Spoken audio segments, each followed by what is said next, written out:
christiangeekcentral.com.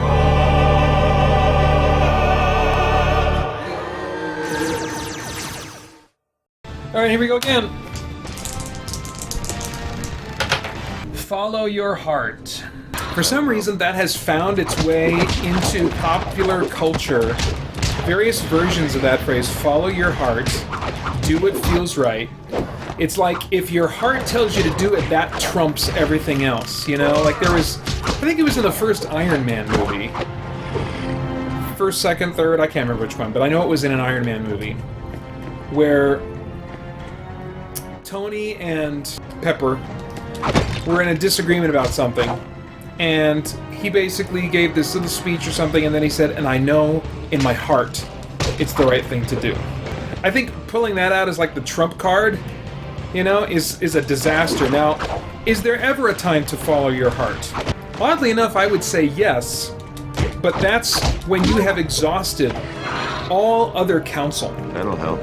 You know, when you have looked at Scripture and said, okay, is this going to violate anything in Scripture? Okay. Or if it won't directly violate, will it make me less effective in some way at obeying some part of Scripture, like loving my family, loving those around me, or any number of other things that Scripture calls us to? Will it hamper that in any way? Will I be less effective as a follower of Christ if I go with option whatever? Is this the best use of my time? Because as believers, we have a short time on earth. We want to be strategic with our time. So is this going to be the best use of my time with the skills that I have available? Am I rightly assessing my skills? Who have I talked to in my life that has kind of like confirmed to me what my skills are, rather than me just kind of assuming that I have myself figured out?